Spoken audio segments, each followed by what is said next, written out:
ഇതിപ്പോൾ ഈ ജനാധിപത്യം പോകുന്ന പോക്ക് എങ്ങോട്ടാണ്? കേരളത്തിലാണെങ്കിൽ ബഹുരസമാണ്. ജനാധിപത്യത്തിൻ്റെ വിളനിലമാണ്, കേദാരമാണ്, ജനാധിപത്യത്തിൻ്റെ കൂടാണെന്നൊക്കെ പറയും. പക്ഷേ യാതൊരു വകതിരിവുമില്ലാത്ത കക്ഷി രാഷ്ട്രീയക്കാർ എങ്ങനെ വേണമെങ്കിലും കൂട്ടുകൂടുന്ന ഒരു സ്ഥിതി. കോളേജുകളിൽ നടക്കുന്ന എന്താണ്? അങ്ങോട്ടും ഇങ്ങോട്ടും ഒക്കെ എതിർ കക്ഷിയിൽ നേരിട്ട് കണ്ടാൽ ഇവരൊക്കെ ചോര കുടിക്കും. അത്രയ്ക്കും മാനസിക നില തെറ്റിയ കക്ഷികളാണ് ഇപ്പോൾ ഒരേ തൂവൽ പക്ഷികളാകുന്നത് പല കോളേജുകളിലും. ഇപ്പോൾ ഞാൻ പറയുന്നത് മണ്ണാർക്കാട് സംഭവിച്ച സംഗതികളെ പറ്റിയൊക്കെയാണ്. പിന്നെ ഇപ്പോൾ പേരാമ്പ്രയിലേക്ക് വരികയാണെങ്കിൽ രാഷ്ട്രീയം പറയണ്ടാന്ന് കരുതും, പക്ഷെ എന്നാലും പറഞ്ഞു പോകുന്നതാണ് കേട്ടോ. അതായത് പേരാമ്പ്രയിൽ സംഭവിച്ചിരിക്കുന്നത് ഈ പറയുന്ന പോലെ തുടർച്ചയായിട്ടുള്ള ആ ഒരു ഷാഫി പറമ്പിലിനെതിരെയുള്ള ആക്രമണങ്ങളെല്ലാം തുടർച്ച തന്നെയാണ് യഥാർത്ഥത്തിൽ. അപ്പം അവിടെ ഒരു തോൽവി സംഭവിച്ചു എന്നുള്ളത് എതിർ കക്ഷികൾക്ക് ഇതുവരെ അംഗീകരിക്കാനായിട്ടില്ല എന്നുള്ളത് തന്നെയാണ് നമുക്ക് കാണാൻ കഴിയുന്ന വസ്തുത.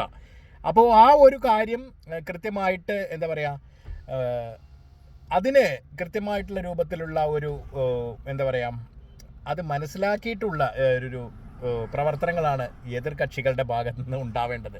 ഒരു ജനപ്രതിനിധിയെ ഇങ്ങനെ തല്ലിച്ചതയ്ക്കാൻ നിങ്ങൾക്ക് ആരാണ് പോലീസെ അധികാരം തന്നിട്ടുള്ളത്? നിങ്ങൾക്കറിയാമോ? അതിൻ്റെ നിയമവശം വളരെ ഭീകരമായിരിക്കുന്ന ഒരു സ്ഥിതിവിശേഷം ഉണ്ടാക്കും, പ്രത്യേകിച്ച് അത് ചെയ്തിട്ടുള്ള ഉദ്യോഗസ്ഥന്മാർക്ക്. കാരണം ഒരു ഡിപ്പാർട്ട്മെൻറ്റും നിങ്ങളെ സപ്പോർട്ട് ചെയ്യാനുണ്ടാവില്ല എന്നുള്ളതാണ്.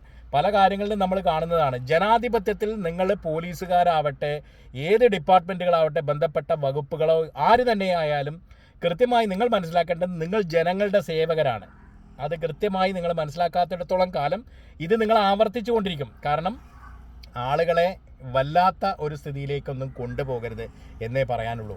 അപ്പോൾ ഇപ്പോൾ ഒരു MP യെ മർദ്ദിച്ചു കഴിഞ്ഞാൽ സ്വാഭാവികമായിട്ടും മെമ്പർ ഓഫ് പാർലമെൻ്റ് ആണല്ലേ. മെമ്പർ ഓഫ് പാർലമെൻറ്റ് ഇടപെടുന്ന ഒരു സ്ഥിതിവിശേഷം വന്നാൽ സ്പീക്കറാണ് ഇന്ത്യയിലെ പരമോന്നത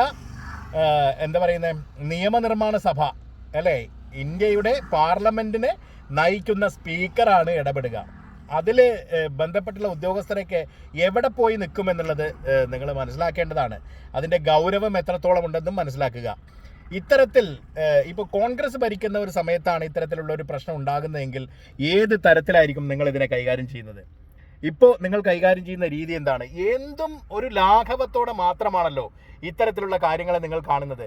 ഇപ്പോൾ ദൂർത്തിൻ്റെ കാര്യം പറയുകയാണെങ്കിൽ ഇതൊക്കെ പറയാതിരിക്കുന്നത് എങ്ങനെ? ഇതെങ്ങനെ ഓരോന്നും ഓരോ വീഡിയോ ആയിട്ട് വേണമെങ്കിൽ ചെയ്യാവുന്ന തരത്തിൽ അത്രത്തോളം വിഷയങ്ങൾ നമുക്ക് കേരളക്കരയിൽ ആളുകൾക്ക് മുൻപിൽ വെക്കാനുള്ള വിഷയങ്ങളായിട്ടുണ്ട് അല്ലേ. ഇപ്പോൾ മോഹൻലാലിനെ ആദരിക്കുന്നു.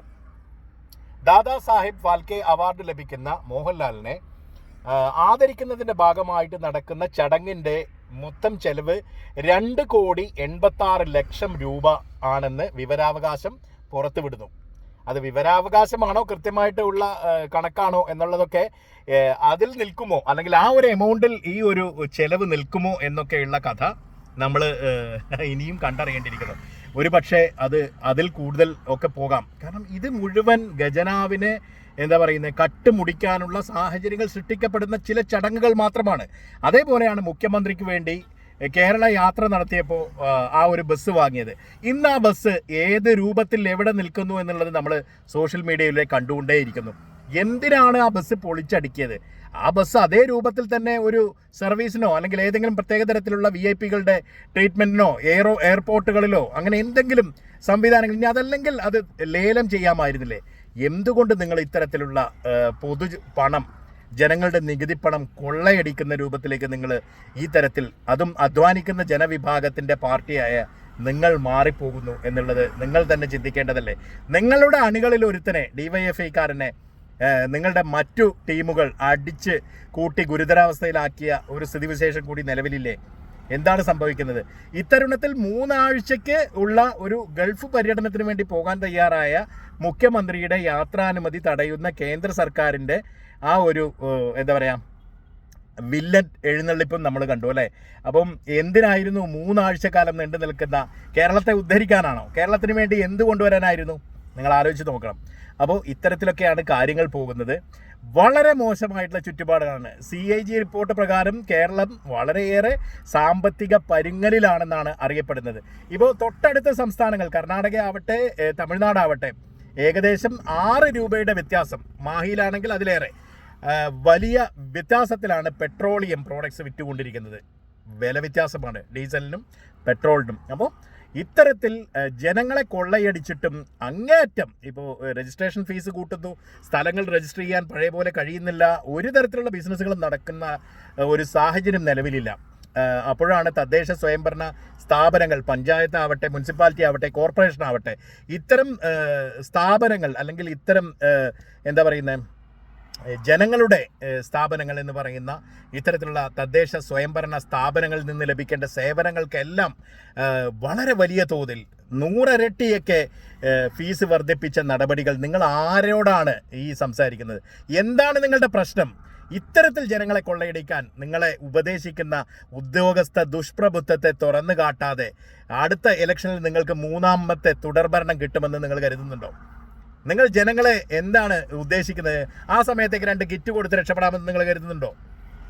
രാഷ്ട്രീയം അല്ല ഇതൊന്നും. ഇത് ജനാധിപത്യത്തിൽ സാധാരണക്കാരനും മിഡിൽ ക്ലാസ്സുകാരനും ഹൈ ക്ലാസ്സുകാരനും എല്ലാം ഉൾപ്പെടുന്ന സമൂഹത്തെ എങ്ങനെ ഒരു സമൂഹം മുന്നോട്ട് പോകും എന്നുള്ള ആശങ്കയിൽ നിന്നുണ്ടാകുന്ന ചില ചോദ്യങ്ങളാണ്. മറുപടി ഉണ്ടോ? എന്തെങ്കിലും കക്ഷി രാഷ്ട്രീയം, എന്നിട്ട് ഈ കക്ഷി രാഷ്ട്രീയം കൊണ്ട് നിങ്ങൾ മാക്സിമം അക്രമ രാഷ്ട്രീയമായിട്ട് മാറ്റുന്ന ജനങ്ങളെ പേടിപ്പിച്ച് ഭരിക്കാമെന്ന് കരുതുന്നുണ്ടോ? എത്ര കാലം മുന്നോട്ട് പോകും?